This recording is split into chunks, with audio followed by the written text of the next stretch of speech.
Negeri Kahyangan adalah destinasi wisata alam yang sedang naik daun di kawasan Magelang. Dengan panorama pegunungan yang menakjubkan, tempat ini sering disebut sebagai negeri di atas awan. Pemandangan gunung yang memukau meliputi seperti Gunung Merbabu, Merapi, Sumbing, Sindoro, dan juga Andong. Di tempat ini, udara segar dan dingin cocok buat kalian yang kepingin melepas penat. Spot foto yang instagramable banyak sekali yang menarik di daerah sini dengan latar belakang alam yang cukup cantik.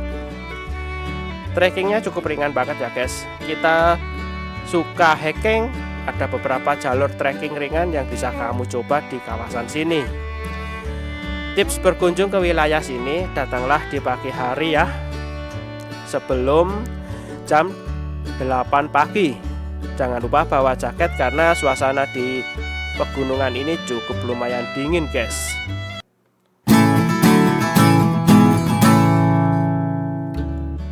Halo guys, jumpa lagi bersama saya dengan Om Anton. Kali ini saya akan mengajak kalian di negeri Kahyangan ya. Sebelumnya di sini saya ada informasi penting nih guys.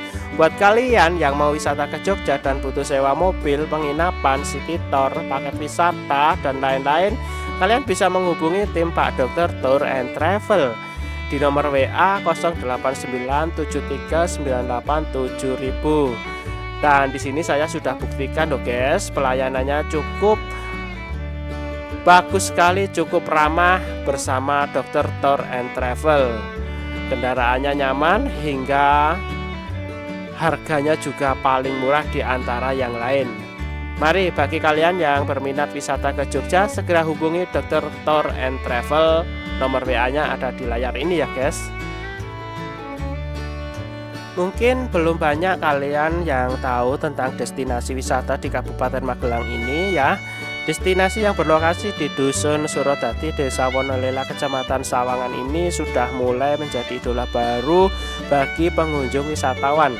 Panoramanya yang indah dengan view Gunung Merapi dan juga Merbabu didukung suasana yang sejuk di ketinggian sekitar 1200 mdpl ini menjadi daya tarik yang mampu membuat wisatawan betah untuk berlama-lama di negeri Kahyangan. Berbeda dengan negeri di atas awan lainnya, untuk Kabupaten Magelang ini negeri Kahyangan menawarkan sesuatu yang berbeda dari panorama yang indah.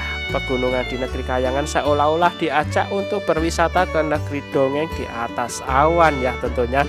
Di sana pengunjung disediakan spot-spot wisata berupa kastil, benteng kerajaan, kereta kencana, patung kuda terbang, dan spot-spot alam dengan background lahan pertanian pada lereng-lereng perbukitan.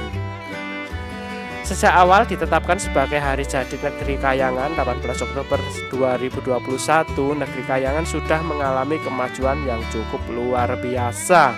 Dulu awalnya hanya berupa jalan yang dibangun dengan dana dari desa, terus dilanjutkan dengan program pusat berupa jalan sepanjang 781 meter.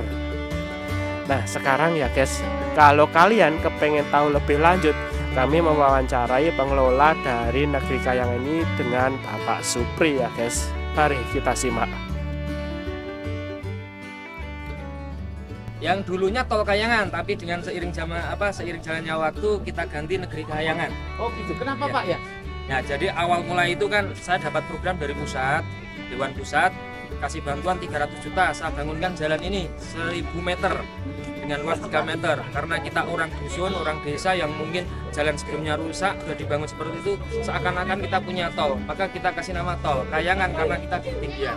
Tapi karena waktu itu di awal-awal itu udah penuh, satu hari bisa 10.000, 13.000 pengunjung, padahal kita belum ada fasilitas apapun, maka kita harus menggali potensi yang ada. Seperti lahan ini kita sewa, kita kontrak, bahkan masyarakat mensupport, desa mensupport, dan akhirnya saya kasih nama tol Kahyangan, negeri Kahyangan. Kalau kesini itu orang lihat apa sih Pak?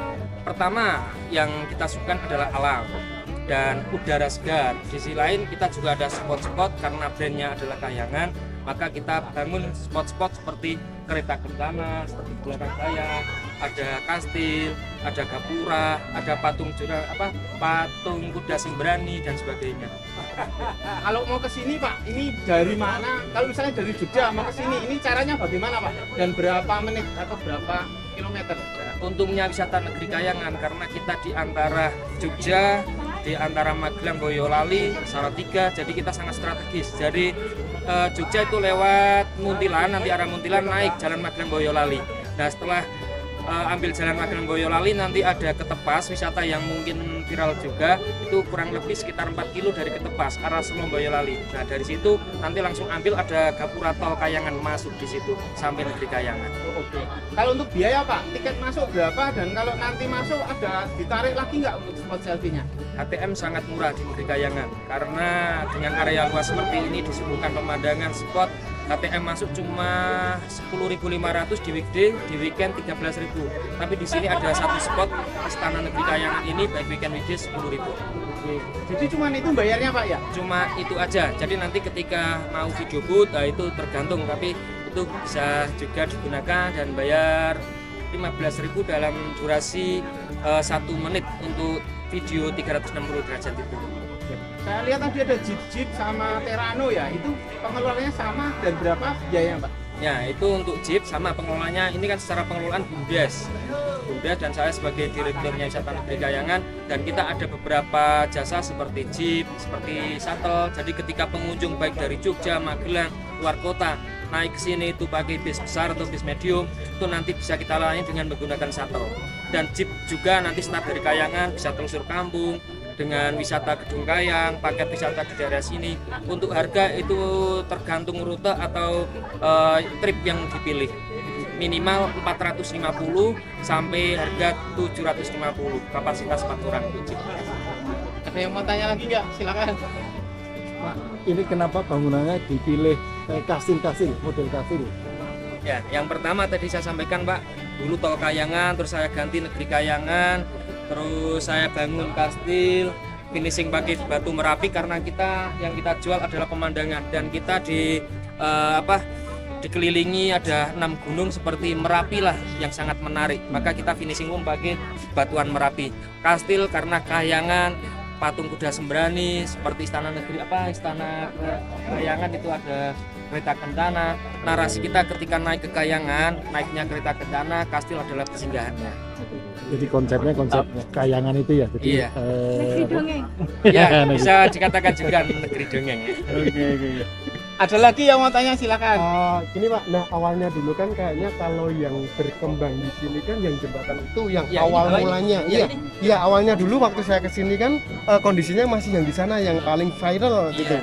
Nah terus kenapa kok sekarang bergeser ke yang dulu sini kayak gunung terus dikebas terus sekarang dijadikan seperti ini gitu. Ya. Kok nggak yang di area sana aja? Ya, jadi itu pertanyaan sangat menarik. Memang dari awal itu saya bangun jalan, saya kasih nama Tol Kayangan. Nah, awal-awal saya viralkan di jembatan bawah ini, Mas. Kurang lebih dari sini 50 meter, cuma di bawah itu. Itu waktu itu pengunjung kalau di weekend nggak kurang dari 2.000. Udah di weekday nggak kurang dari 2.000. Di weekend nggak kurang dari 10.000. Itu sangat numpuk. Padahal belum ada fasilitas apapun. Pegawai, family atau apa itu memang sangat full. Tapi karena masyarakat sangat mensupport, desa sangat mensupport, ini lahan milik warga Pak, ada 19 pemilik, ada 1,5 hektar, dan niat saya pemberdayaan masyarakat, ingin mengangkat sebuah kesejahteraan ekonomi masyarakat. Alhamdulillah dengan dukungan support masyarakat, ini lahan ada 1,5 kita kontrak Pak, kita sewa. Terus warga kita libatkan jadi karyawan, jualan di sini, dan itu tempat kita gratiskan untuk masyarakat yang jualan, karena kita ingin angkat kesejahteraan dan ekonomi. Terus ini kita bangun di sini, itu karena itu di sana kan fasilitas umum, jalan penghubung desa. Ketika itu yang kita tonjolkan, yang kita pertahankan, nanti itu mengganggu jalur ekonomi masyarakat. Nah, maka kita lebih pilih tempat di sini, insya Allah lebih tepat, dan Negeri Kayangan adalah nama yang sangat cocok untuk wisata kita. Kalau mau tanya, kalau di sini tadi saya Iya. kalau camping ground itu harganya berapa? Kalau camping ground itu dengan tenda kapasitas 4 orang, peralatan lengkap dari kita, fasilitasi makan sekali, minum kopi sekali itu 450 untuk kapasitas 4 orang. Tapi kita juga welcome, jadi ketika ada pengunjung mau bawa peralatan sendiri, cukup 45.000 untuk sewa tempat per malam. Kalau yang kan kalau ada yang bawa mobil terus camping di sini itu bisa. Bisa banget, cuma untuk di weekend tetap kita arahkan ada suatu kebijakan.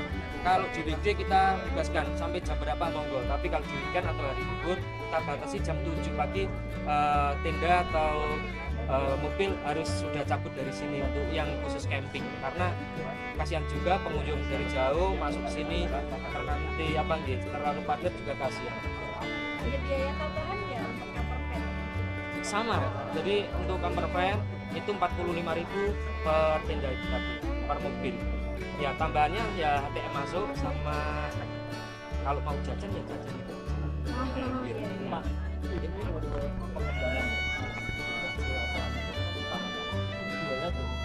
Pertama karena ini kan secara pengelolaan BUMDes, karena ini pengelolanya masyarakat dan desa ada BUMDes, kalau di daerah ada BUMD, di pusat ada BPN, itu sesuai aturan pun kita lebih ke BUMDes. Terus untuk modal awal saya didanai dari dana desa itu 350 juta, tapi alhamdulillah perputaran uang yang masuk ke sini ketika satu hari bisa 3.000 pengunjung itu dikalikan 13.000 aja, jadi insya Allah udah sangat apa nih, beruntung banget, masyarakat sudah terangkat baik ekonomi, kesejahteraan, dan insya Allah nanti SDM-nya juga akan lebih meningkat. Pak, mohon maaf Pak, ini detailing Pak, kalau pengunjung ke sini ini dari sana itu disambut dengan apa dulu, kemudian lanjut kemana gitu Pak, supaya mungkin penonton punya gambaran gitu ya. Ya, jadi pengunjung ketika masuk ke sini baik kota Magelang, luar kota, luar provinsi, itu ketika masuk yang kita suguhkan adalah pemandangan, tapi karena namanya alam juga sudah diprediksi, kita sediakan spot-spot. Di sisi lain kita juga ada kuliner di warung bawah tadi, itu satu warung dikelola 10 kakak, itu sangat menarik bagi pengunjung karena ketika masuk dalam satu warung itu sudah mencukupi 10 kakak, dan harga dibandingkan tempat wisata lain, insya Allah wisata negeri Kayangan baik kuliner ataupun HTM pun sangat standar banget. Nah, masuk itu kan langsung disambut itu ya, pintu gerbang itu ya. Iya, Itu maknanya apa Pak? itu sebagai ikon kita negeri Kayangan, karena Gapura Kastil menyambut seakan-akan baik pengunjung yang masuk ke Kayangan udah kita anggap sebagai bidadari dan para dewa-dewa di Kayangan. Oke. Nah, setelah itu Pak, terus pengunjung diarahkan kemana Pak? Nah, setelah itu ketika mau kuliner monggo kita sediakan, ada resto, ada UMKM yang di bawah, ada jeep, dan juga nanti ke depan kita kembangkan ada amphitheater dan tribun. Jadi kalau di Bali ada Uluwatu, di sini nanti ada Kayangan yang siap mensajikan kesenian tradisional. Karena Desa Wonolelo ada 18 dusun, ada 52 kelompok kesenian tradisional. Kita ingin angkat kearifan lokal seni budaya yang ada, kita tampilkan setiap weekend. Dan ada soreng, untuk khasnya Magelang kan kesenian tari soreng, itu prajurit sejarah antara Mataram dan Pajang. Jepang Panolan. Gambarannya ya menggambarkan sebuah prajurit antara prajurit Jepang Panolan sama Mataram, Aryo Penangsang sama Sultan Hadijoyo. Dan itu prajurit bawa keris, itu, tapi masih banyak lagi seperti Tawang Ireng, Jantur, dan macam-macam Pak, ada 5 ya, tarian di amphitheater. Ya, jadi nanti kapasitas pengunjung di tribun itu 1.500. Jadi ketika pengunjung masuk ke Kayangan betul-betul sangat menjadi daya tarik tersendiri. Karena orang kota mungkin jarang menikmati suatu tampilan kesenian tradisional, tapi di sini nanti kita suguhkan. Pecah. Iya. Iya. Oke, ada yang mau lanjut lagi nanya enggak? Sudah? Cukup Pak Supri. Oke, terima kasih Bandung ini. Oke, terima kasih Bapak. Oke, Supri. Semoga sukses lancar semua. Amin. Nanti kita ke restoran. Kita kebetulan ada Mataram